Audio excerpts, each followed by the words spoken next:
sure I have my glasses.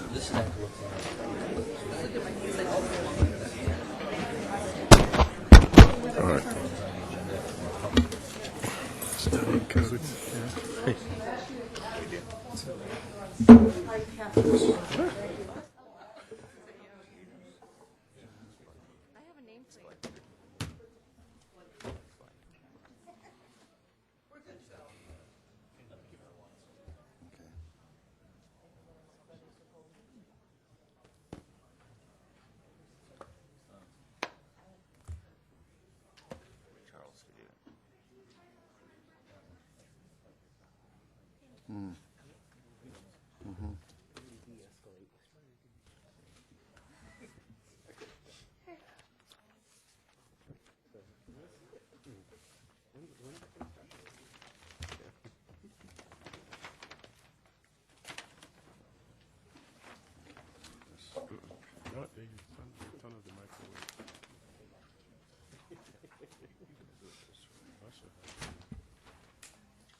That's why it kept getting changed.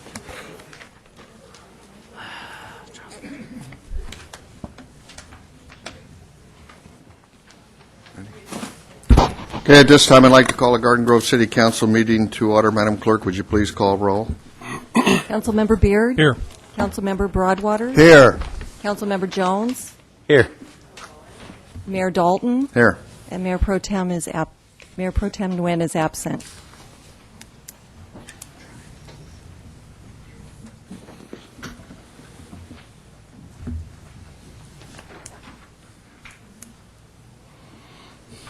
Okay, at this time, we'll have the invocation by Kingsley Okereke, the Finance Director, and the Pledge of Allegiance by Councilman Broadwater. Let's pray.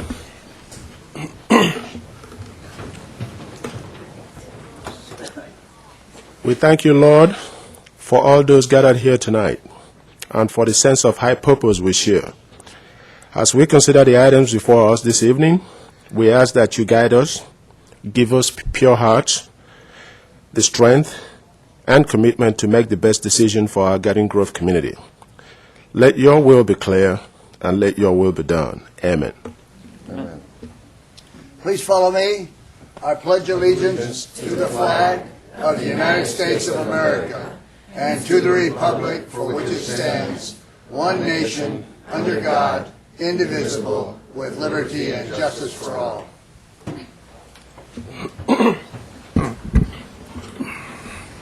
Okay, I see we have some presentations. Yes, Mr. Mayor, and I'd like Mr. Okereke to make these presentations this evening. Thank you, Mr. Fattel. Tonight, the Garden Grove City Council is pleased to recognize the 2012 California State Champion AYSO Region 59 Bulldogs.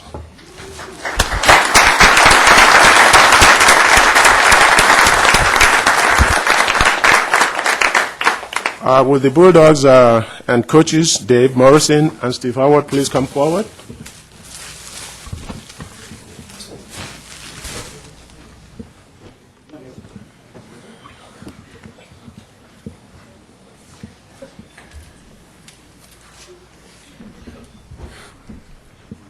Yeah. All right.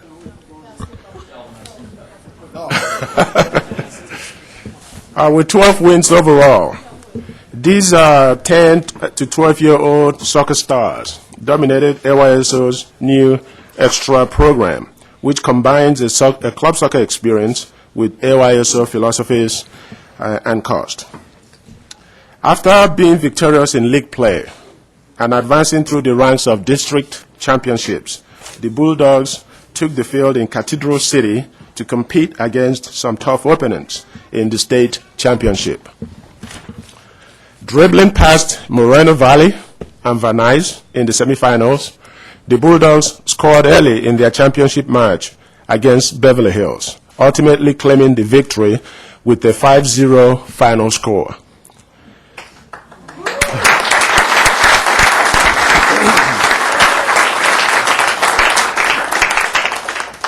Coach Morrison says, and I quote, "It was a total team effort.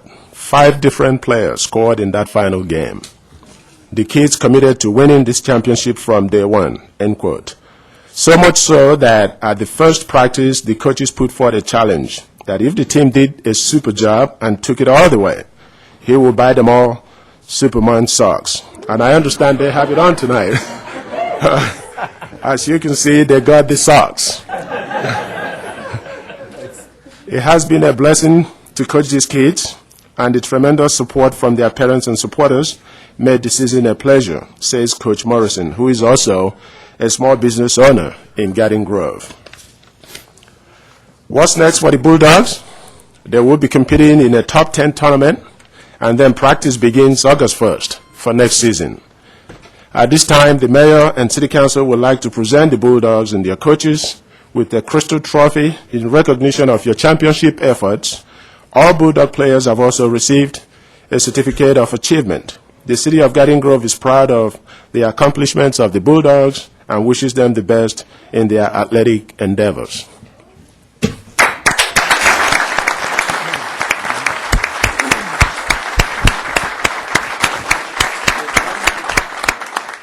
All come up here, and Bradley Lopez.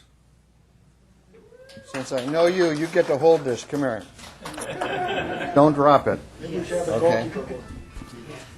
There's a box here, and once you get the pictures taken, we'll give you the box to put it in too. But I know you, Brad, so I want you to hang on. Okay, and then when you come up, I'll give each of you one of these. They're not going to be in order because everybody's out of order now. So if you get one that doesn't have your name, switch with somebody who does. Okay?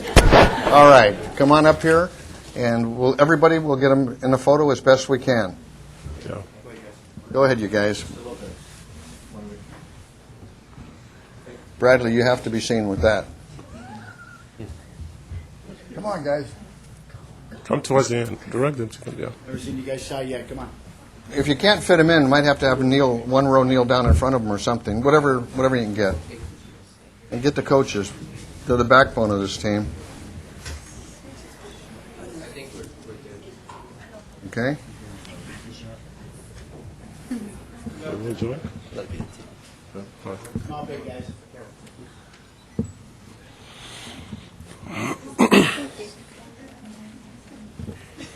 One, two, three. One, two, three. All right.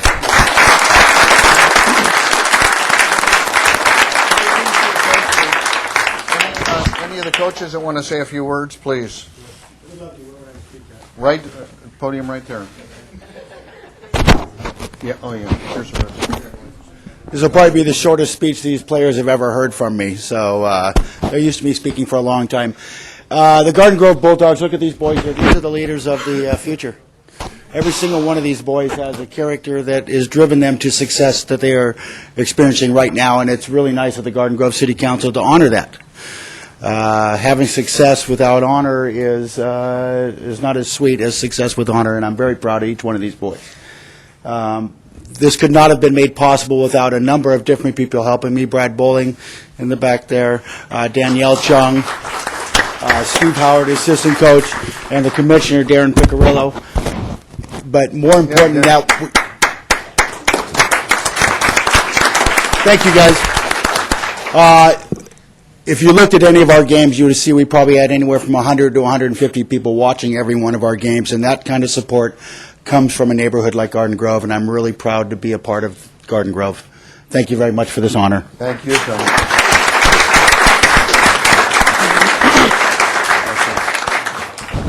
All right, boys. Coach, one lap around the field. Come back when you're done. I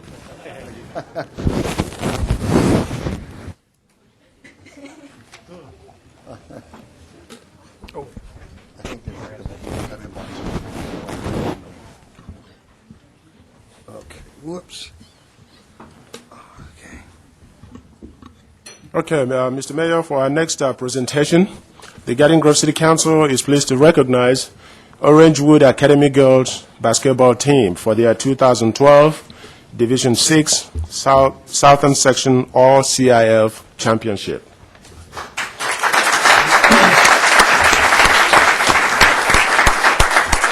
And would the Lady Spartans and Coach Aragon please come forward? Orangewood Academy, a Christian college preparatory school, first opened its doors in 1956 with 243 students spread throughout 10 grades. The school expanded and added 11th and 12th grades and graduated its first class of 23 students in 1962.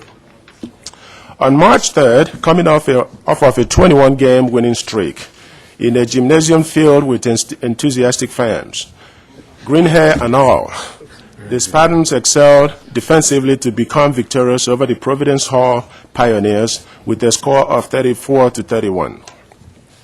This victory secured the CIF's Southern Section and put the team in the record books as the first in school history to reach that pinnacle.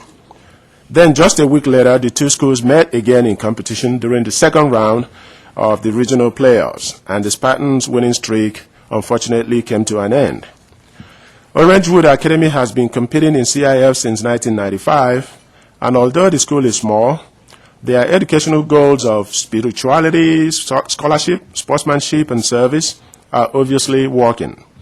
The Spartans sports program has earned the prestigious honor of the Western Athletic Conference Sportsmanship Award for 5 of the past 6 years, an honor voted on by coaches throughout the league. Coach Aragon is not only proud that the team had a record-winning season, but also that the entire school played a part in their story. He says, and I quote, "The success of our sports program is a reflection of our players, but also of our fans, parents, and school. It's been a community effort," end quote. Beyond the Sportsmanship Award, the team earned several other distinctions as well this year, including captains Gerani Nunez and Raquel Spencer being named to first team All-League. Stephanie Olvera being named with second team All-League and second team All-CIF. Brittany Bolon Gieber named League Honorable Mention, and Coach Leslie Aragon named as Coach of the Year. At this time, the Mayor and City Council would like to present Coach Aragon and the team captains with a crystal trophy to be displayed at your school. All Lady Spartans have also received their certificate of achievement.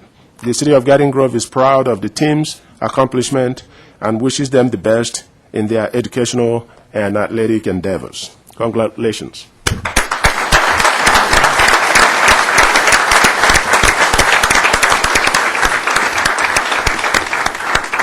Come forward. Okay. We can squeeze everybody up here for Yeah, you could turn the it. picture, I'm sure. All one's in the back.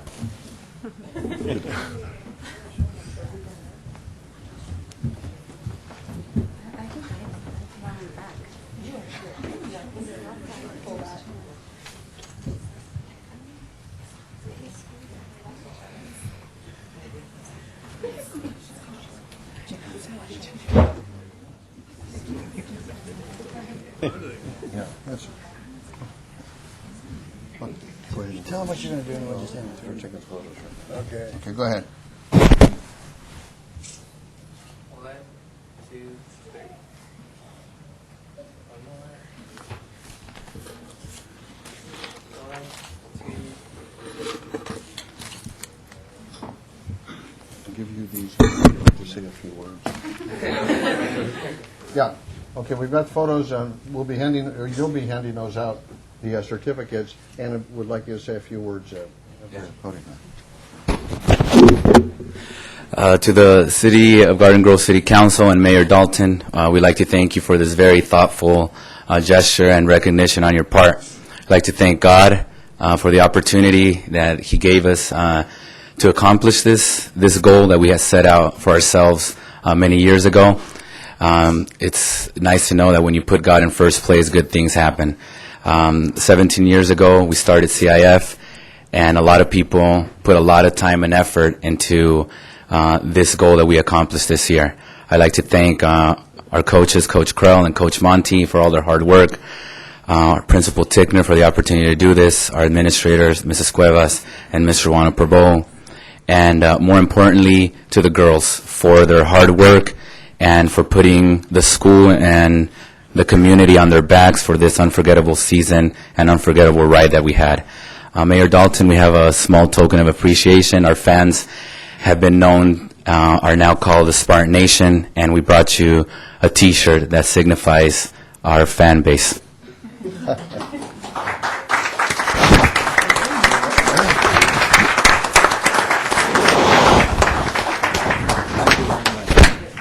Thank you again.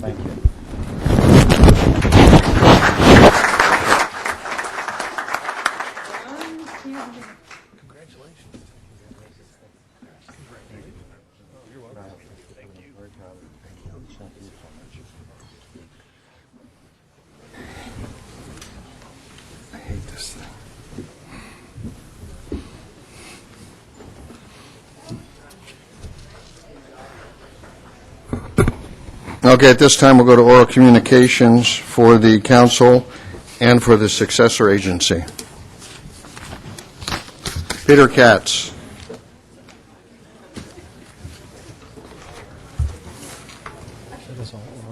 Huh? Are those all oral? Yeah, they're for the others. The group. All the pinks are for. Yes, yeah. These are for regular stuff, and this is for the red group out there. Oh, I see.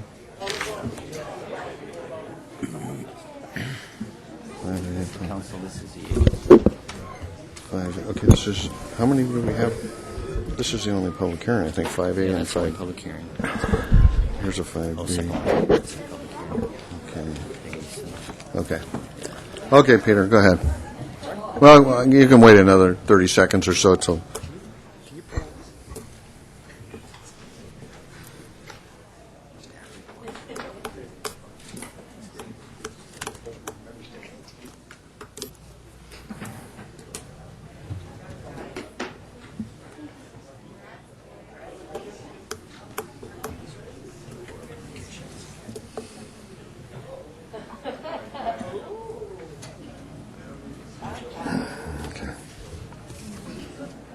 Oops, these are, okay,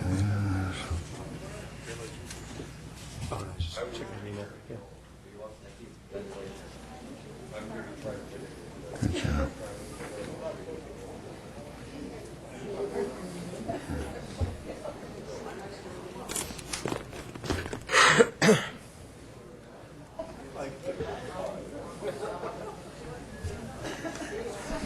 Okay. Okay, Peter, go ahead. Good evening, everyone. It was so wonderful following these young people, because what I have to say tonight also follows a great group of young people. On behalf of the Vietnam War Museum of America, I want to thank the Mormon Helping Hands Youth and Fellowship Group of the Church of the Jesus Christ of the Latter-day Saints for their effort on Saturday from 8 to noon, April 28th, in their endeavor to clean up the Vietnam War Museum building site at 13650 Harbor Boulevard.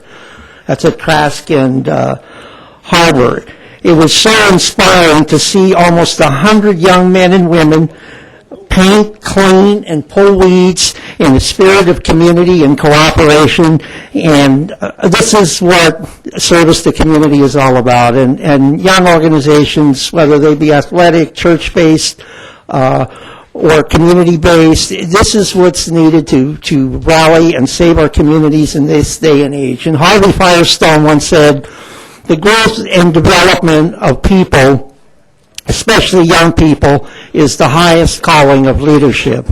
And so on behalf, once again, of the museum, I want to thank this young organization for helping and inspiring us all and doing such a wonderful job giving back to the community. And this is the future of a partnership between the private sector, nonprofit organizations, and faith-based and community organizations in rallying behind government in these tough economic times and saving our communities. And my heart goes out to all of these young people in their future and in their future endeavors. Thank you.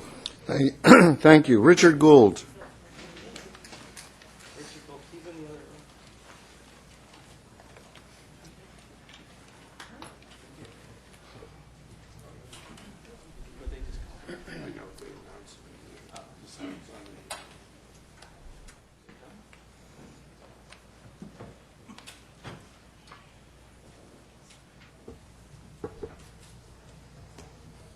Okay, we'll go ahead with someone else and until he's ready. Peggy Bergen.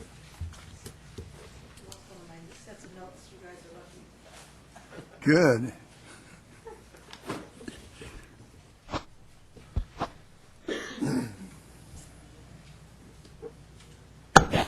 Peggy Bergen, 34 years and counting in the city, so I feel like I belong here.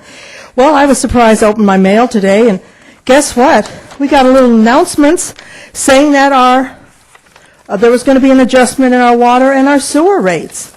Now, I thought the reason we didn't blanket mail the city when there was going to be meetings telling us that there was going to be public hearings was because of the cost involved.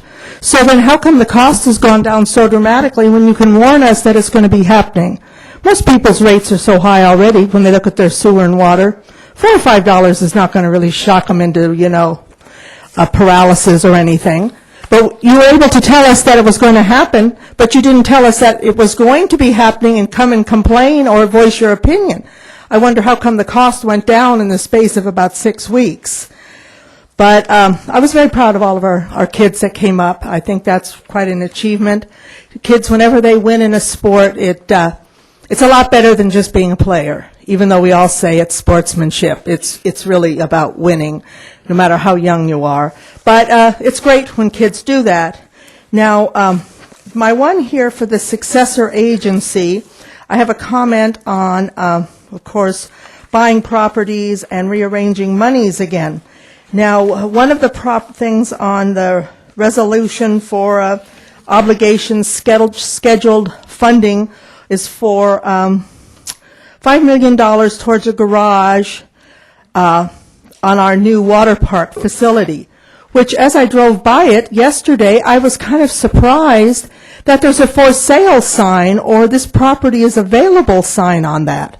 I thought it was already a done deal with McQuinney and the Wolf or whoever took over the Wolf Corporation. There's a sign out there that says this property is available. Those kinds of signs look to me as something's being sold. Does that mean there is some problem with our McQuinney water park thing? Because it did say an available sign. It was right in the middle of the lot, so it wasn't like over to the side or the other. So that kind of surprised me. But my main question about this $5 million going towards a garage project, parking garage on this, is this going to be at the beginning or the end of the project? Because we've had 2 other hotel projects on Harbor that have supposedly going to not proceed until a parking garage has been built, and there's still no parking garage, even though it was in the paperwork at the meetings that this was going to be built before the hotel could be completed. So I'm just curious, is this $5 million going to be paid up front, and is the parking structure going to be one of the first buildings started, or is it going to be one of the ones that gets pushed off to the side because they have other places to spend the money? And then on 2B here, for the consent, what is it? We are going to borrow anyways $42 million, the Successor agency, which is still in doubt. Who is the Successor agency? Is the state going to honor these requests for money? But we are going to borrow the money. The Garden Grove is signing on the bottom line, the Garden Grove Successor agency, $42 million to be paid out over the term of up to 20 years at a rate, of $4,200,000 a year.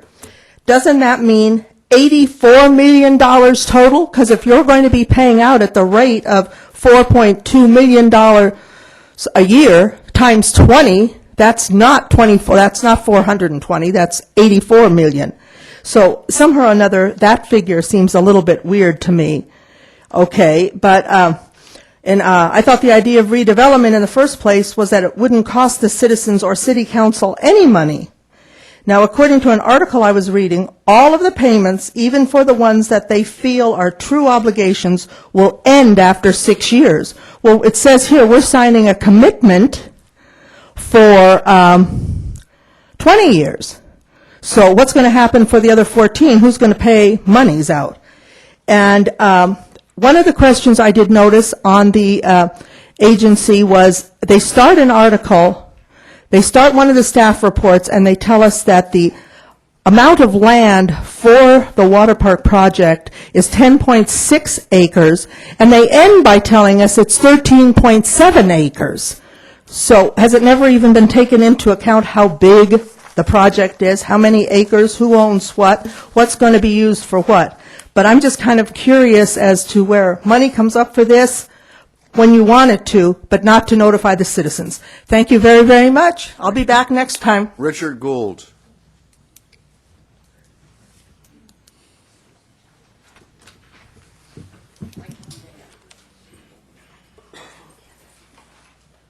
Hello, citizens of Garden Grove. I'm speaking to you tonight because obviously the City Council doesn't listen. I'm worried about the violence in Garden Grove. I'm worried about the DEA coming and raiding dispensaries and possibly harming our citizens. And I want the City Council to protect us from the DEA. We voted in the state of California for medical marijuana. We won the CAW decision. You know it's our right. You know you have to follow state laws. You need to let the DEA know to stay out of Garden Grove, and you will have our support, and we will win, and you will win. But if you go against us and support the DEA, you will lose, and everybody's going to be uncomfortable. Thank you. Charles Mitchell. Good evening, Mr. Mayor, members of the council, and staff. This coming end of the month, we're going to have a big event here in Garden Grove, the Strawberry Festival. It's a wonderful event. People come from miles around to enjoy the rides, the entertainment, and have a good time. And they come to watch this parade. But it's important that we consider the last day of the Strawberry Festival. That's on the Monday. And remember that that holiday has a very real significance. That is where we honor those who have served our country, that allow us the freedom to have our festivals and our parades and enjoy the special privileges we have in this country. So have a good time at the Strawberry Festival, but think also on that Memorial Day of those who have served to give you this opportunity. Now, speaking of the Strawberry Festival, it seems that the last large strawberry field in Garden Grove is going to be plowed under for a housing project. Well, that's a shame. We're not going to be the big strawberry anymore. Maybe we should rename the festival the Used to Be Strawberry Festival. Now, one of the things that's going to be discussed this evening on the agenda is the tax override for paramedic services. Now, I think the city has done an outstanding job of providing emergency services for all of us. My wife and I have lived in the city for about 35 years now, and we've never had any reason not to believe that we can always rely on our public servants to respond to any emergency. But I'm a bit concerned when I see that this is a tax override for paramedic services, and I wonder if the amount of money that is needed to pay for paramedic services has gone up, or if this is an end run to raise taxes without having to go through other procedures and use that money that theoretically is for paramedic services and it's extra money to be put into some other use. I would like to have an explanation of exactly how much of that override is actually going to go for paramedic services and what our actual costs are. So if you can explain that, I would certainly appreciate it. And not that it's going to be one of those situations where robbing Peter to pay Paul, because there's a lot of Peters in this community. We're going to have to cough up the money to pay for Paul. Thank you. Candace Hawes. Hello, City Council, and thank you for letting me speak today. My name is Candace Hawes. I am actually a registered voter in Garden Grove, even though I temporarily am living in Lake Forest. I'm here today to speak to you guys on behalf of NORML, the National Organization for the Reform of Marijuana Laws. I'm the executive director of the Orange County chapter, and after last council meeting, I'd received tens of calls from patients who are really concerned about what's going to happen if the DEA did come into Garden Grove and they were no longer able to get their medicine. As you guys probably know, if the collectives are closed, it's not going to hurt, the patients like probably 30 and under. They have people that they can get their medicine from other places. The people it's going to really affect are the elderly people, the people who aren't in the medical marijuana community and don't have anybody else to get it. If these people can't find it in Garden Grove, and as you guys know, the DEA said that Santa Ana and Anaheim are also on their target list, that soon there may be no access in the city of Garden Grove or anywhere in Orange County. It's going to leave many of your guys' residents suffering. It's your guys' job to protect the residents and to find a safe and reasonable way for them to get their medicine so that the patients can get what they need, but the city still remains safe, and hopefully these dispensaries, collectives could even fund their own control and regulation. I commend you guys for all the work that you guys did. You guys have probably done more in all of Orange County than any other city to help the medical marijuana patients. And I do encourage you to continue with your regulation process, even if the DEA was to come and to shut down all the dispensaries. I hope that you guys have a plan for the future so that there will be a place for medical marijuana and it doesn't, in a couple years, become the same kind of situation that we have now. Activists in Santa Ana, like myself, and in Costa Mesa are taking this on themselves, and they're writing their own regulations and trying to pass voter initiatives. And that takes the power out of your guys' hands because you don't have the ability to add any special rules that you think that the city needs or the patients.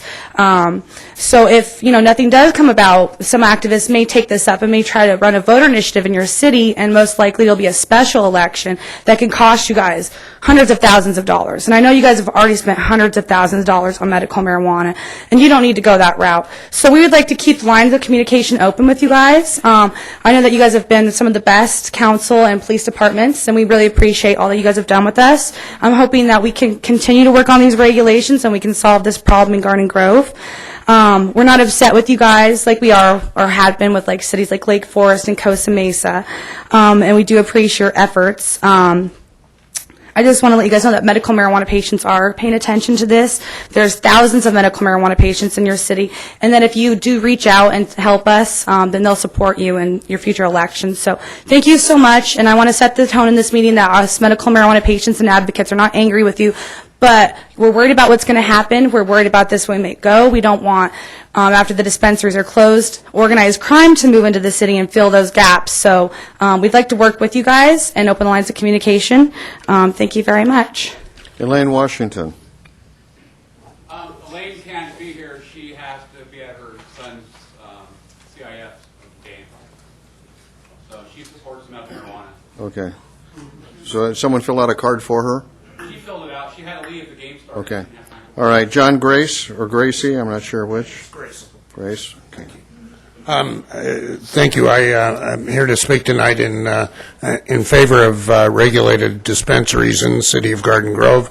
I know when Proposition 215 passed in '95, it created a problem. It gave a defense for patients who are using medical marijuana, but it also said that the state and the agencies in the state had to create a regulatory scheme for it. And as Candace said, we're grateful to you for all your efforts in that regard. It hasn't been easy. It hasn't been easy here, hasn't been easy anywhere. We continually run up against the requirement that the law sets down that there needs to be access for medical marijuana patients. And to try and solve it is something that you're charged with, and we want to let you know that we support you in doing so. We don't support the split between federal law and state law as being something that someone would leverage for any reason. We think that the rights that we have as a state are important to preserve, and we want to know that we want you to know that we support you in preserving those rights. Thank you. Brooke James.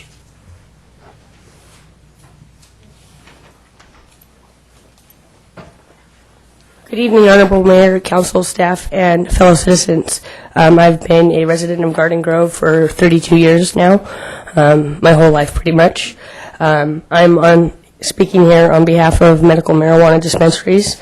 I'm just hoping that you guys continue to do the good job that you're doing, and I would like to continue having safe access here in Garden Grove because I am a patient with many needs, as you have many residents here in Garden Grove as well that have medical problems, and the medical marijuana dispensaries help in aiding with those issues. So thank you once again for your guys' time and allowing us to speak this evening, and I hope that you'll continue to allow safe access here in Garden Grove. David James.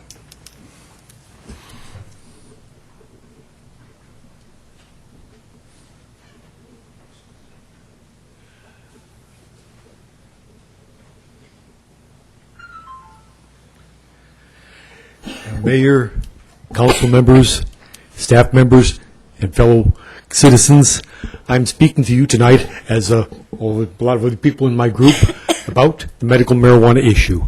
I want to address one particular group of people, one particular group of patients that are very dependent, that are very important that we could consider their needs regarding medical marijuana.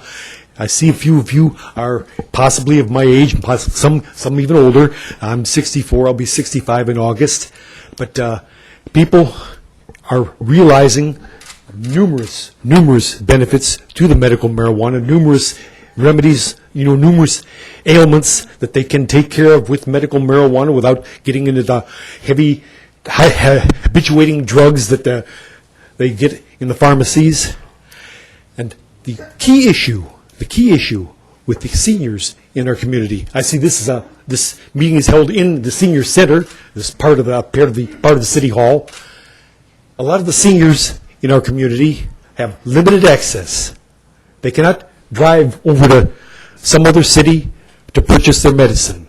If you shut it down here in Garden Grove, they'll be looking on the streets, which doesn't not sound too likely, or they'll just have to go back to the nasty, habituating medicines that they're sold in the drugstores. My wife, who will be speaking in a few minutes, had a serious operation. She was addicted to OxyContin, and as a result, as a result of her using the medical marijuana, she was able to get off of this habituating, a very destructive drug. So I want you to consider the citizens, the senior citizens in your community, their needs in this medical marijuana issue. But thank you very much for your time. Marla James.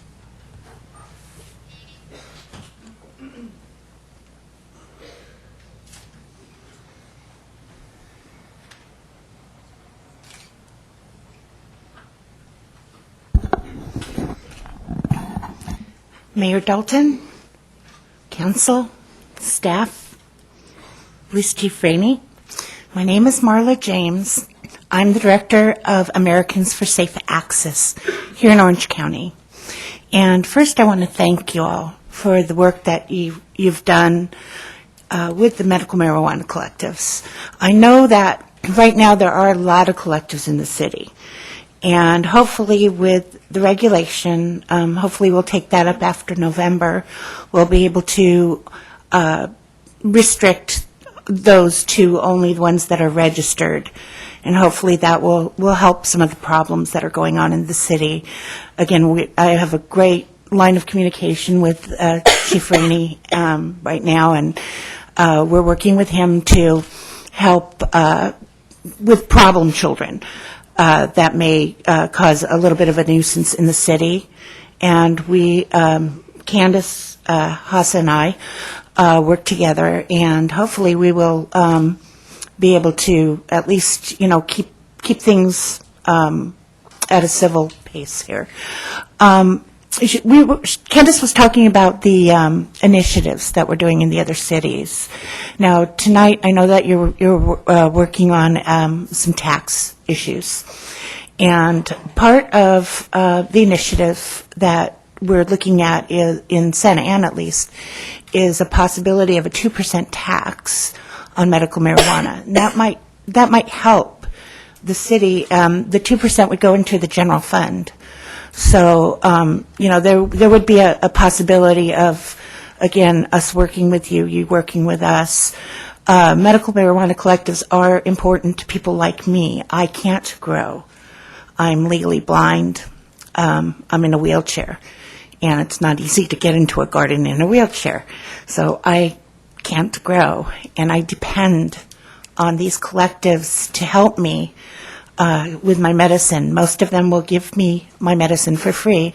As my husband said before, I was highly addicted to OxyContin with hydrocodone in between. And getting off that kind of drug is, I have to say, that was even worse than what put me in the wheelchair in the first place. Just the act of getting off the prescription drugs. And I'm better off today than I was when I was taking them. At least I can speak, and I have my cognitive functions back. I don't have to tell you, what good medical marijuana is, but it is really important to with the collectives, because in Costa Mesa, when the DEA came and raided the collectives, they had a deadline of February the 8th. On February the 9th, we went out to see if there were any collectives open. There were gang members in front of the collectives. They were set up and selling their marijuana, which is not tested, not safe, to the people that would come up and not know if their collective had been closed. 90% of the collectives did close, and the other ones were raided by the DEA. Now, we in this city, your police department has better things to do than babysit collectives, and a good regulation would help that immensely. We don't want to see the cartels here. We don't like doing business with the cartels at all. And some people, when there's nothing else, that's what they have. And like I said, it's not a good thing for the gang members and the cartels moving into the city, and it wasn't good for Costa Mesa, and it wouldn't be good here. And Costa Mesa is still dealing with those people. So I want to thank you very much for looking at the dispensaries and regulating them, and hopefully after the election we can get back on course and maybe do some things with the city. We are open to you. We will help in any way, and we want to keep a good communication open with you. Thank you. Steele Smith.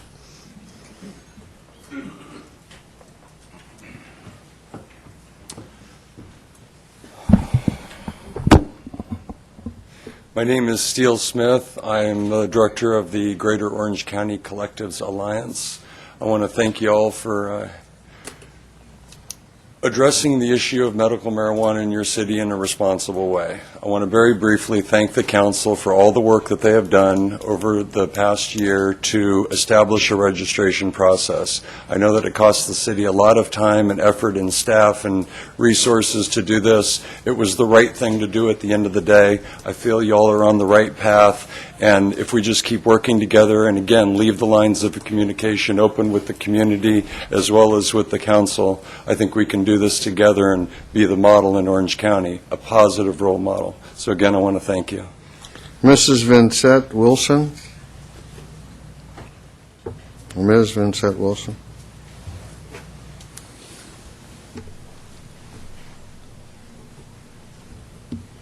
Good evening, City Council. My name is Vincent Wilson. I came to speak mostly on behalf of senior citizens and the baby boomers. I don't know where to start, and I'm not a public speaker. I'm just a person who knows it, medical marijuana, from all the people that I've met who are, I represent a lot of sick people, and that's what everybody seems to forget, that it's very serious, the things that people are dealing with. I don't think they realize it's like the best medicine for glaucoma. I brought the list of things that they use medical marijuana for like AIDS. People can't eat, they have wasting syndrome. Sometimes it's autism, the children won't eat. And neurological damage from Lyme disease, which is what I have. Parkinson's, MS, you probably have heard a lot about that. Mostly people don't know anything about it. They're just running in fear. And it's the safer choice compared to wine or alcohol, which is not a medicine at all. I mean, they've used it for 5,000 years as medicine. And actually, our government is contradictory. They've been growing medical marijuana in Mississippi and sending it to really sick patients. I don't know if you all know about that. Herb Rosenfeld and Elvie Masika are the two names. There's 4 people still alive on the program. You know, like they're really, really, really sick. And so the government knows that there's medical use. So wouldn't be growing it, rolling it, and sending it to these patients. And when AIDS hit our medical business, let's say, they discontinued what they call the compassionate investigational new drug program. Mostly I want to say, there was a woman who said, I don't support your cause. And I said, if you have cancer or chemotherapy, you would. And she said, you're right.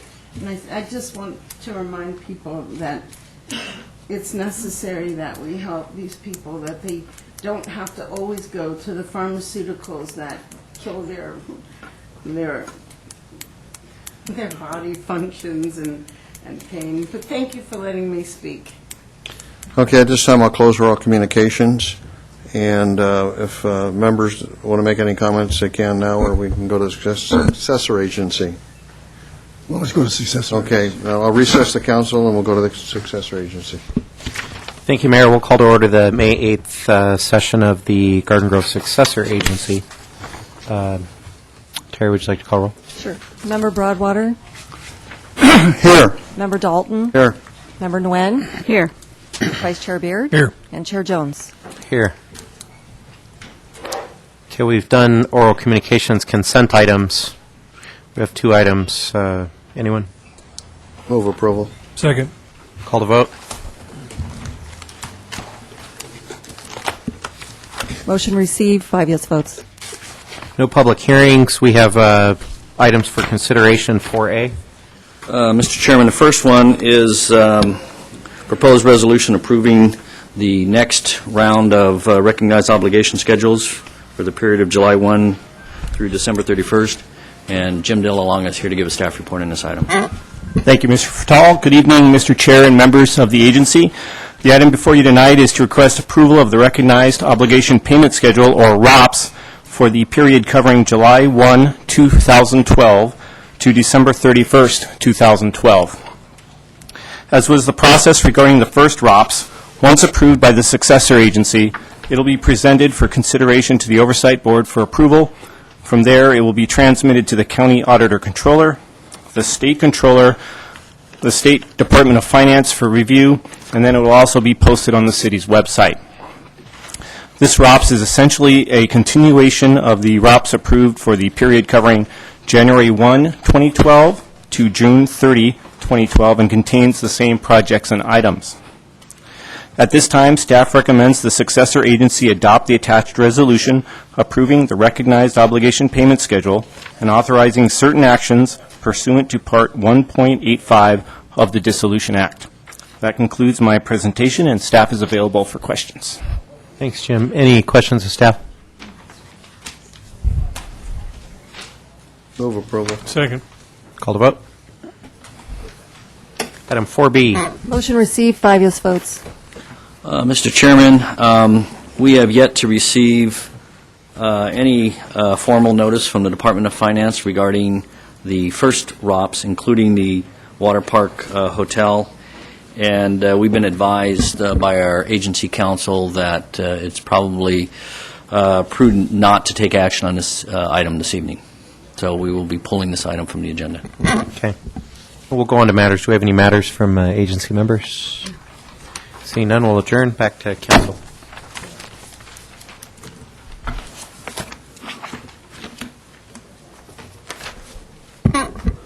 Okay, we'll reconvene the council meeting and go to consent items. Mr. Mayor, it's recommended that items 4A through 4H be acted on simultaneously unless a separate discussion or action requested by a council member.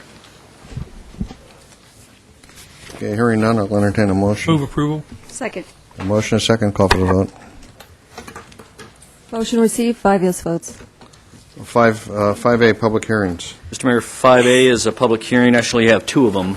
The first one is to consider the amendment to the annual action plan with HUD regarding ESG funds, and Allison Mills is here to give a staff report on this item.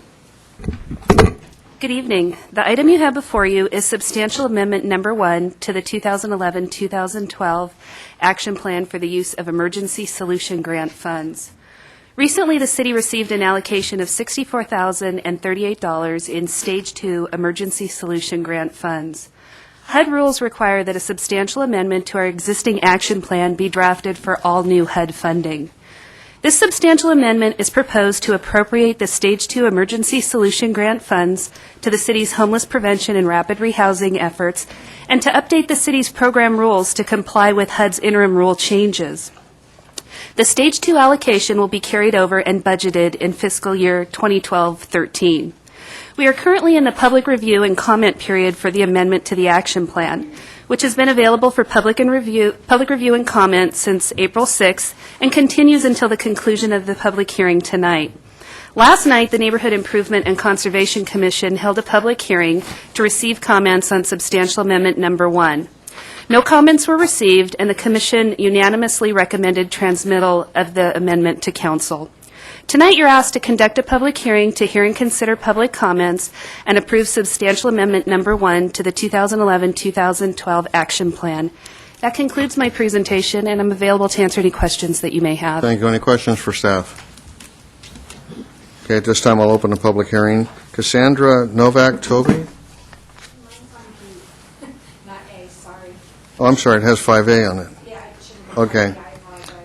All right, then, if there's no one else to speak on, I'll close the public hearing, and I'll entertain a motion. Move the issue. I have motion, a second, call for the vote. Motion received, 5 yes votes. 5B. Mr. Mayor, 5B is a second public hearing to consider the 12-13 annual action plan regarding our funds from HUD, and Allison Mills is here to give a staff report on this item. This item you have is the draft 2012-13 action plan for the use of HUD funds. As a recipient of HUD funds, federal law requires that all jurisdictions who receive Community Development Block Grant, Home Investment Partnership, and Emergency Solution Grant funds prepare an action plan. This action plan specifically identifies how these 3 types of HUD funds will be allocated to the 11 priority objectives that were identified in our 5-year consolidated plan. During the program year, approximately $5 million in HUD funds will be available. This includes $2.4 million in carryover funds from prior years and $2.6 million in new funds. Staff's funding recommendations for public services and emergency services are for the maximum amount available in each category. During 2012-13, HUD funds will address affordable housing, improvement and rehabilitation, public services and emergency service grants, neighborhood improvement, and economic development. We are currently in the public review and comment period for the action plan, which has been available for public review and comment since April 6th and concludes at the conclusion of this public hearing tonight. Last night, the Neighborhood Improvement and Conservation Commission held a public hearing to receive comments on the draft action plan. Comments were received, and the commissioners unanimously recommended transmission of the draft action plan to Council. Tonight, you are asked to conduct a public hearing to hear and consider public comments, review staff's funding recommendations, approve the 2012-13 action plan, and authorize the city manager to execute related documents and agreements. That concludes my presentation, and I can answer any questions you may have. Thank you. Any questions for staff? Okay, hearing none, I'll open a public hearing. Cassandra, Novak, Toby.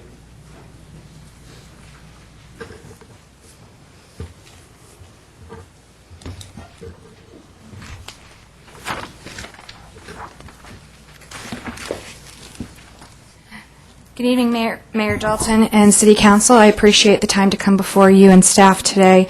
My name is Cassandra Novak-Toby, and I am with Goodwill of Orange County. We were one of the applicants this year for some can't get it out. Anyway, grant funding through the City of Garden Grove for HUD. I represent the microenterprise program of Goodwill. Most people hear the Goodwill name and are very familiar with our thrift stores, and that we, and if we're lucky, they also know we help put people to work through the revenue that we generate through our stores. But what we uniquely started 5 years ago is a program to actually help people start their own businesses. We found that the populations that we serve, both people with disabilities and barriers to work, often find themselves in a situation where their skill set just doesn't fit today's mainstream employer. Quite often in the retail industry, for example, when retailers used to have cashier people, sales people, stock people, now they expect one person to be able to do it all and be able to move them around to each department as necessary. So we found that there was a unique set of people out there that couldn't meet that one person fits all type of job. And so we started working 5 years ago with individuals, adults with developmental disabilities, and teaching them how to start their own business using the skill sets that we have, and have been very successful. 2.5 years ago, that program expanded and started working with individuals that we consider other barriers, folks with English as a second language, maybe moms that have been out of the workforce for a long period of time. And in such a market where right now even someone with an MBA and 15 and 20 years of ideal work experience is finding it hard to get a job, you can imagine that a mother that's been out of work for 15 years while she took care of her children is really struggling to prove that she can make it in today's workforce. So instead, we're teaching a 15-week class to those individuals, allowing them to use their skill sets and their interest and write their business plan and teach them how to get their own business off the ground. The benefit is not only to that person, but as that person's business grows, they now are creating more jobs for our community. They're bringing taxes, the expenses their businesses spend into your community, and helping the economy in many, many more ways than just getting someone a job. So the proposal that we submitted to the city was for just over $15,000 to help support this program, to provide for individuals coming into the program. We expanded last year by adding a part-time veteran case manager to the program, who is specifically targeting veterans with disabilities and veterans coming back who are having difficulty adjusting back into the community. Again, especially with limited jobs available, the opportunity for veterans to take their skill sets. I think anybody that knows a veteran will agree that the military definitely teaches entrepreneurial skills and how to work for yourself, especially how to have initiative, follow through to the end, and do whatever it takes to get it done, which makes a great entrepreneur if you can help them figure out what skill sets they still have that they can turn into a great job. And the nice thing is then when a veteran creates a job, he tends to want to hire other veterans, and we've already seen examples of that through our program. Being that this is the first year that we've applied to the City of Garden Grove, I know quite often CDBG funds are very, very limited, and I know that the decision before you is difficult. And quite often the easiest thing to do is to look at the folks you've seen success for and have partnered with you in the past and continue to use your funds in a way you know for sure they're going to be taken well care of and put to the use you see. So as a first-year applicant, we know it was probably a hard decision to take a look at us, but I know the City of Garden Grove is very committed to the small business owner. I was very impressed by the banners I saw go up about a month and a half ago about buy local. It's definitely a motto and a thing that we're pushing and trying to educate the community about the positiveness of buying local. And I think we could be a great partner with the city in our growth to help bring more individuals with small businesses. We had 8 members last year in our program that were from the City of Garden Grove. We've already had 7 register this year for the class and are currently taking classes.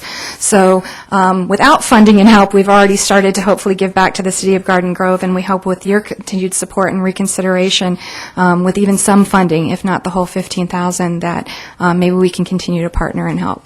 So, thank you. Thank you. Dustin Manhart? Oh, can I ask one quick question? Yeah, go ahead. Absolutely. What kind of businesses, small businesses, have your participants started? Or is this brand new and just getting off the Actually, ground? everything for our folks that have been in business for 4.5 years, we have adults with developmental disabilities who own like a shredding business that work at community centers, make jewelry. We have a young lady who designs and crafts her own dolls. From our 15-week course, we have caterers. We have a woman who opened a tea shop in Seal Beach. We have a gentleman that's a veteran who started a security company and hires nothing but returning young vets who need part-time jobs while they go back to school. So we've had web designers. We've had, it's a huge variety because we really do work with the individuals to assess what they already bring to the table. We've had medical equipment company. We've had a handyman business. So it really is a huge variety of different services and businesses. Another question? Yes, sir. Where are you based at? Actually, the micro enterprise office is in Garden Grove. Is it? And we have been for 2.5 years. And the businesses you just mentioned, were they in Garden Grove? Some of them were. Okay. And I don't know off the top of my head what the current enrollees are working on, but I also know they're all Hispanic individuals who speak English as a second language. And your services are countywide? Yes, they are. Okay. And have you applied to other cities for We have. CDBG funds? We've you also gotten any? we are getting some from the city of Laguna Niguel this year, and the city of Irvine has not yet decided. So, and we have gotten some in the past from Costa Mesa, Mission Viejo, Irvine in the past as well. Okay, and this was your first year submitted? To the city of Garden Grove. Thank you. Yep. Okay. Dustin?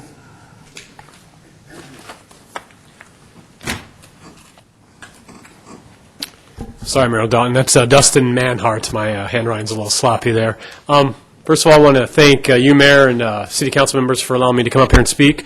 My name is Dustin Manhart. I'm with Community Senior Serve. We are the largest food and nutrition provider here in the state of California. We have partnered with the City of Garden Grove for a number of years to provide home-delivered meals and congregate meals to some of your older adult residents. And I'm the director of our home-delivered meals and case management program. So I wanted to hand out, can I give you guys a handout of just some outcomes? Yeah. I'll pass them this way, and I'll go over them in just a moment. Yeah, just go ahead and give them Thank you. I'll go over those in just a moment. They just demonstrate the success of the program. I think it's important for you guys to see that. As I said before, I want to thank you for your past support. We've received funding from you from a number of years. We partner with the Garden Grove Senior Center to employ our programs. We produce the food. We do the case management. And then Phyllis and her team at the Garden Grove Senior Center actually implement the congregate program, and they actually deliver the meals. I want to thank Allison Mills and her team for their continued support and for providing the CDBG funding, recommending us for CDBG funding, and I want to say I'm in full support. I realize that every year HUD is cutting CDBG funds. Unfortunately, we've had to cut back services a little bit this last year because of cuts there and increased expenses like raw food costs, increased fuel. But I wanted to also point out to you that all the money that you guys provide to us goes to fund raw food. So literally you're putting food in the mouths of seniors in the city of Garden Grove. The last thing I wanted to go over with you just briefly is the outcomes. We've done a study over the last 5 years to actually make a business case to show that our programs make a difference instead of just saying, oh yeah, we think it makes a difference, we know it makes a difference. And I'll go over Meals on Wheels first, or home-delivered meals. When individuals join the home-delivered meals program, they receive 141% more referrals to other community resources, like the Braille Institute, like the Garden Grove Senior Center. They may get help with their medical equipment if they need that, medical DME, like a wheelchair or a walker, those kind of things. Clients gain an average of 2 pounds, and the important significant thing with that is that means that they maintain their health, they maintain their weight. It's very important to understand that, to show that the food actually does help them.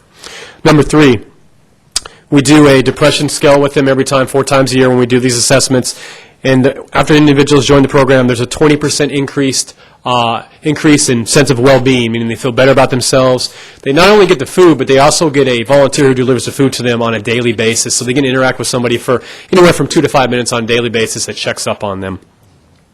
And probably the most important thing as far as money-wise, the healthcare system. There's a 34% reduction in number of clients hospitalized after they get on the program because their health improves. And if they are hospitalized, that stays decreased by 62%. I don't know if you know the average cost of a healthcare stay or a hospital stay. It's about $10,000. That is a significant savings to the healthcare system. Briefly, I'll just talk about Congregate because the two programs are combined for your funding. This program here, what we did is we just did a one-time self-study with participants, asked them questions, how does the program benefit you, and this is what we found out. 68% of our participants at the senior congregate program reported that the lunches improved their quality of life, and this is their perception. 60% or 59% said their physical health had improved because of increased nutrition. 81% said they would be at home if they didn't come to the lunch program. So another big thing with that is they're socializing with their peers. And also an added benefit is it's getting them to the senior center to take advantage of those other great things that you have going on there. 95% have more friends as a result of the program, again, the increased socialization. And about 52% say they feel more connected to the Garden Grove community after being on the program. So again, I want to thank you for your continued support. We really look forward to partnering with you in the future. And I'm all for the recommendation that Allison and her team has made. Thank you. Thank you. At this time, I'll close the public hearing. I'll entertain a motion. Move the issue. Second. Have a motion and a second. Call for the vote. Motion received, 5 yes votes. Items for consideration. Mr. Mayor, your first item is 7A, an amendment to an agreement with the GEO Group to provide jail and booking security services. And Chief Kevin Rainey is here to give a staff report on this item as soon as he makes his way in. Okay.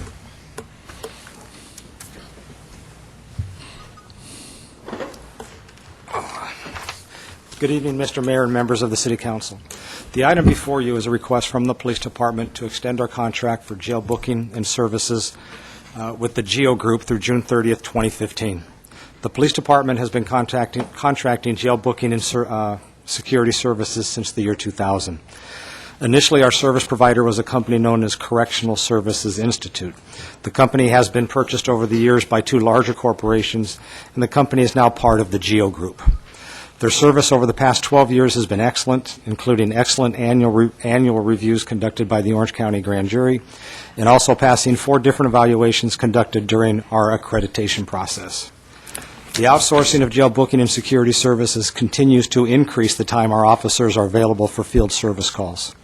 Without these services in the jail, the average arrest would take an officer out of the field for approximately 2 hours. Presently, the officer downtime in the station processing the prisoner is approximately 15 minutes. Last year, Garden Grove police officers arrested 6,101 prisoners that required processing at our jail, and that saved us, with GEO, it saved us approximately 10,000 hours of productive officer time. I recommend the City Council approve the 3-year contract. Staff has negotiated a 0 increase cost in the contract for the first fiscal year, which has a first fiscal year cost of $491,583. In years 2 and 3, there is a 3% increase annually each year. That concludes my report, and I'm happy to answer any questions. Any questions? Okay, if not, I'll entertain a motion. Move approval. Second. Have a motion and a second. Call for the vote. Motion received, 5 yes votes. 7B. Mr. Mayor, 7B is an award of contract to the Selly Miller Contracting Company for a street project, and Bill Murray is here to give a staff report on this item. Thank you, Mr. Fertel, Mr. Mayor, and members of the council.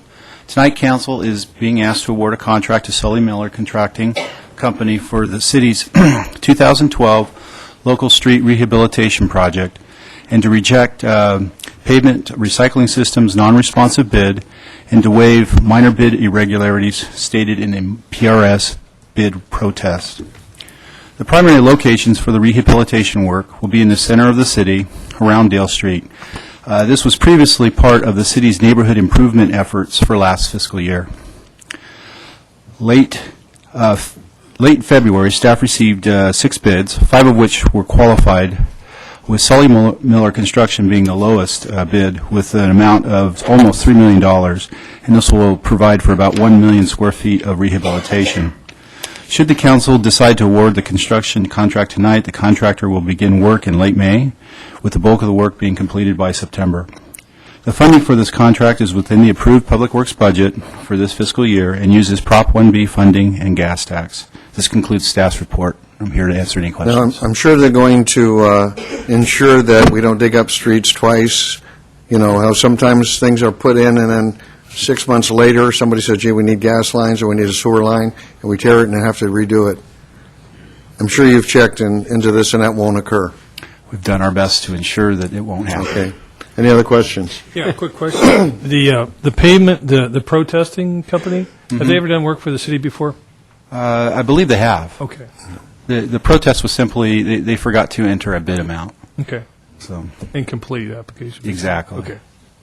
If you have no other questions, I'll entertain a motion. Move the issue. Second. Have motion and second, call for the vote. Motion received, 5 yes votes.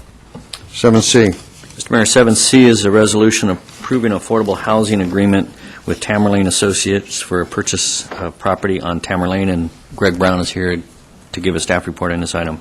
Thank you, Mr. Fertel. Good evening, Mayor Dalton, City Council members. For your consideration tonight is the proposed acquisition of real property located at 12211 Tamerlane by Tamerlane Associates, LLC. The property is a 3-unit apartment building, and when acquired, represents the 15th property on the street to come under the control of the developer, which is Vista Communities, out of a total of 16 multifamily properties. The developer intends to make improvements to the interior and exterior of the site in the amount of just under $15,000 per unit. The city's financial assistance shall be in the form of a $549,581 loan and a developer fee of $30,000. The city loan shall accrue simple interest at the rate of 3% per annum. Payments of the city loan shall be made on an annual basis from 75% of the residual cash flow from the operation of the property until the entire principal amount of the promissory note is repaid in full. In exchange, the developer will restrict the rents of the units to a level affordable to lower-income households for a 20-year period.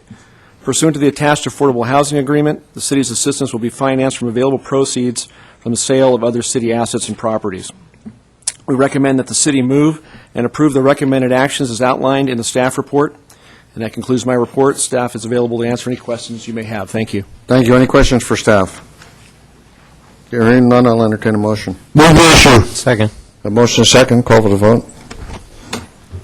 Motion received, 5 yes votes. Okay, 7D. Mr. Mayor, 7D is an adoption of a paramedic tax override rate for fiscal year 2012-13, and Chief Dave Burke is here to give a staff report on this item. Good evening, Mayor and members of the City Council. In 1974, Garden Grove voters approved a property tax to pay for emergency paramedic services. The ballot measure stated specific purposes for the property tax. It was to provide for an emergency medical care system with a response time of 5 minutes, to pay salaries, and to purchase and maintain vehicles and necessary equipment. The voter-approved property tax was established in an amount not to exceed 10 cents per $100 of assessed valuation. The present rate is set at 6 cents.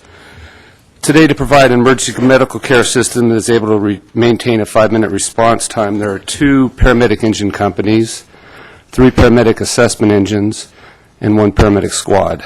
Over the last 5 years, the Garden Grove Fire Department has averaged 10,979 calls for service per year. Of those calls, an average of 5,817 were for paramedics, which represented 53% of our responses. As previously stated, the property tax override is set at 6 cents, which generates about $6 million annually. Today, the cost for providing that service is $7 million. The city's general fund has made up the difference between the cost of the program and the revenue that the property tax generates. Given the current economic conditions, the general fund can no longer afford to subsidize the cost of providing service. An adjustment of 1 cent per $100 of assessed valuation would address the shortfall between the program cost and the revenue currently collected. Adjusting the rate to 7 cents per 100,000 assessed valuation would generate a total of $7 million annually, which to date would fully fund the city's paramedic program. That includes my staff report. I would like to read the title of the ordinance for the record prior to taking any questions.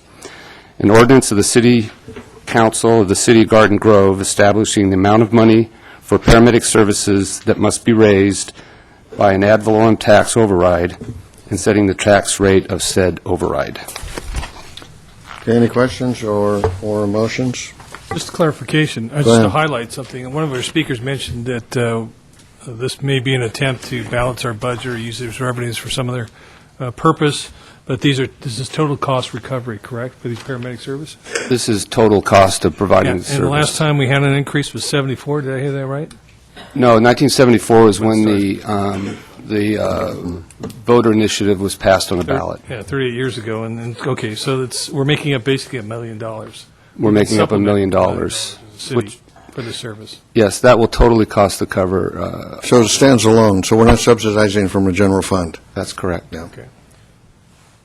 Okay, any other questions or comments? If not, I'll entertain a motion. I mean, this is just barely covering it. Yeah. It looks to me like there's $1,000 shortage after we get through. So I hope we don't have to raise it anymore, but I don't see what other choice you have. I'll move the issue. Second. I have a motion and a second. Call for a vote. Motion received, 4 yes votes, with Councilmember Nguyen voting no.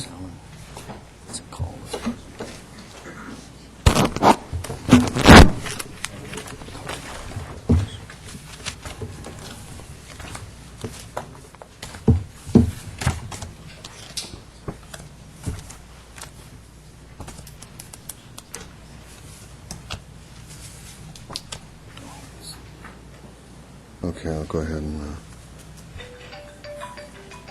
Okay, do you have a vote yet on that? I'm sorry. Okay. Okay, Travis Allen, apparently card got lost, so in all fairness, we'll let you speak. Thank you so much.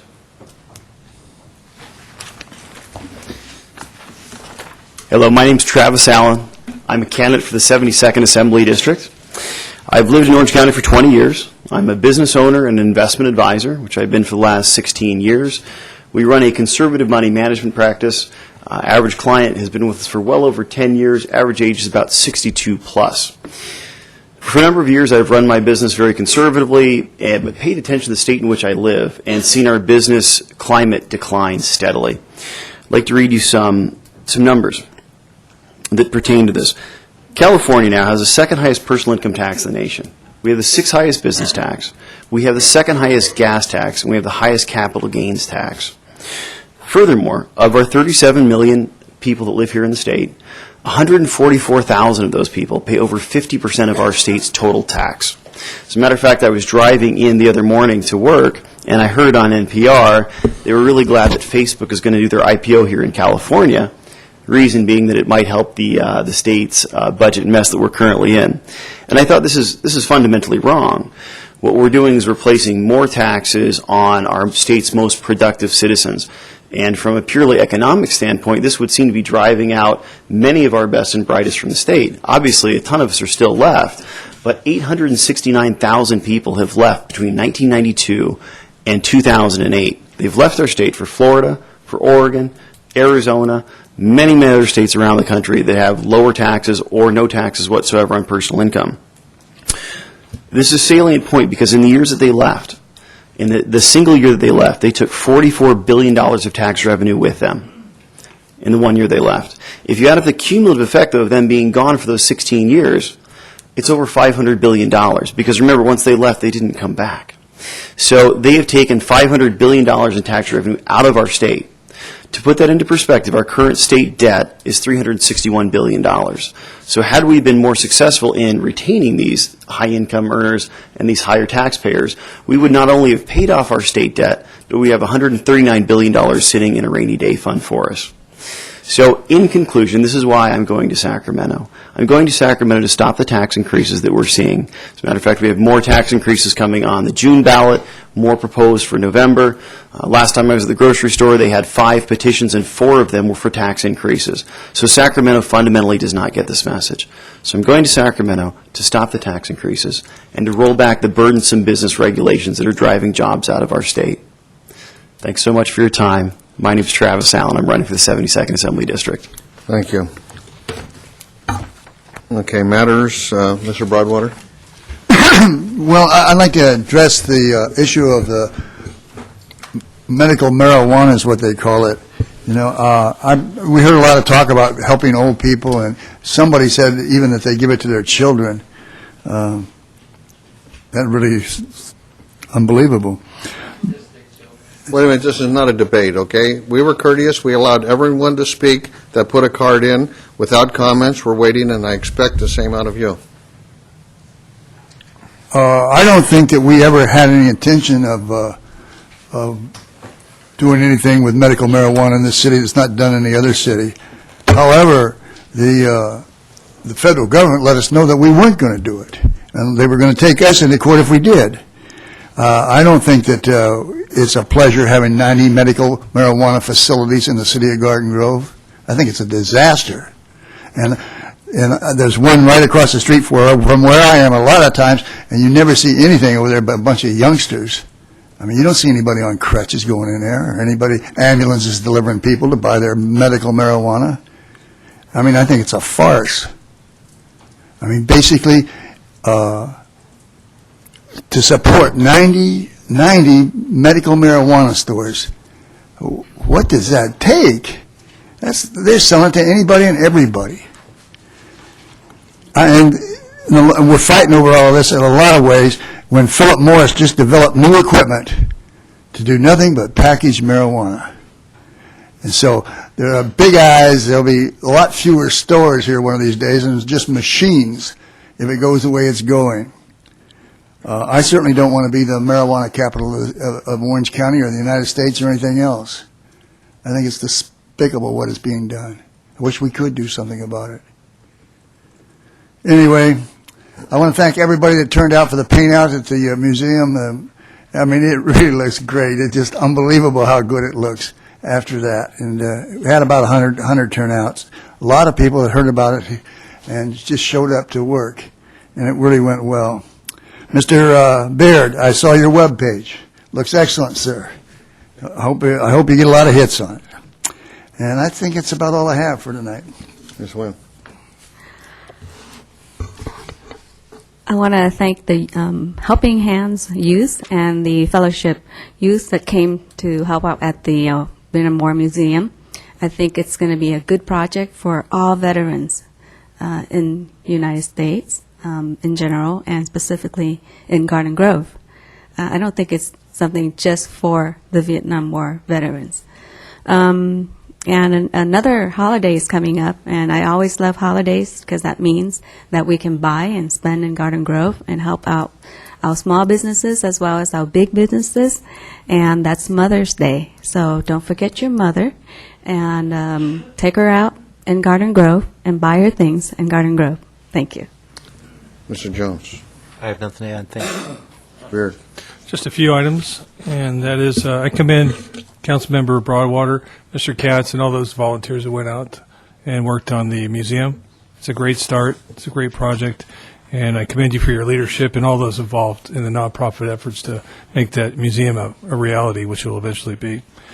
And another thing, events coming up. One most recently, and I know the mayor will probably speak to it, is the memorial for the fallen 5 police officers. Just to highlight one thing in particular, the 4th, 5th, and 6th graders of Anderson Elementary School raised funds to create new banners. So that's quite a tribute and honor and a good cause and a good teaching and learning opportunity for those students. I commend the students, the teachers, and the administration for being involved in such a worthwhile project to produce new banners for this memorial that's coming up on May 17th at 5 o'clock. And another thing is May means Memorial Day. It means the Strawberry Festival. I commend Mr. Mitchell for making those comments about Memorial Day, the reason for the entire holiday. But it's great to we have a festival every year that commemorates the city, but it's also tied into Memorial Day. And thank you for recognizing that holiday for what it is, the service of veterans and those who gave and their lives in service for our country. And just very quick comments about the medical marijuana issue. I'm not making these comments to stir any debate. That's not necessary. Last week we heard public testimony or public comments about that. We also heard tonight from I guess you would say the opposite side, or the other side. I think the law in the 95, it's 2215, actually was more of a law that I would call it the law of unintended consequences. Now we're mixed. It's a real mix of lawsuits going everywhere. Whether we can, as a city, ban it, not ban it, regulate it, control it. I think we were headed in the right direction. I know it's entrepreneurs and an entire business has grown because of it. And there's the debate between medical use, and then the pot shops coming up. So this is a balance. This is we're in a dilemma as a city, as most cities are, but we're waiting for some big lawsuits, or I guess big court cases to come out, Supreme Court cases. But one Supreme Court case is quite clear. The DEA has the constitutional authority to come into any city, any location, anywhere throughout the country, and enforce federal laws. So when people come to us and say, why aren't you doing something to stop the federal government, we can't. I want to see somebody try and stop the government to do anything, the federal government, it would be an impossibility. So we're in that dilemma. We're waiting to see. I think we are headed in the right course of controlling, regulating as best we could as a city, but that's to be determined. Lawsuits are out there, and court cases have to be decided before we can take definitive action. So it's a wait and see, but we as a city will definitely enforce what we can, be it problems surrounding that industry, let's say. So we're on top of that. Our police force is on top of that. There may be 60 to anywhere to 90, but we will move on it as a city when we have the authority and the power and the means to take care of that. But I, as a council member, don't want to commit excessive amounts of public dollars to fight lawsuits on cases that we can win as a city, but lose financially as a city as well. This is a lose-lose situation if we go that course. So we have to wait for some court cases to come about before we can make some definitive actions and decisions, but we were headed in the right direction, and we probably will be as a city when the time comes. Well, I think the only comment I would say is don't misunderstand where council members, we're not going to get into a big thing because it wasn't an agendized item really. However, I think looking at different avenues of how to handle it doesn't mean that we're going to end up having 80 or 90 or 10 or 1 here. It's going to depend on a lot of things. It's going to depend on the federal government becoming involved in it. Interesting to me that most of the cards were from people that don't live in the city. And I didn't look at them to see if their cities are ones that don't allow the marijuana dispensaries, but it very well could be. But I'm not in favor of buying in Garden Grove, buying from a dispensary, quite honestly. So when this issue comes up, it's going to have an interesting debate on all members of the council. Personally, I think that a doctor should write a prescription for it, and a pharmacy should fill it if you believe that there is benefits to it. And I'm not saying there's not, but I think that's the way to handle it. Not as we've seen, you drive by an intersection, and then the next day you drive by and there's a green cross there. They all of a sudden have popped up. And I don't like intimidation, and so I don't think that I'm necessarily going to respond well if someone says, well, we'll sue you. Well, if you sue us, you sue us. But I'm certainly not going to cave in on something that I have a specific feeling about because someone threatens to sue. With that, I'll adjourn the meeting until the next meeting, Tuesday, May 22nd, 5:30 p.m. here in the council chambers.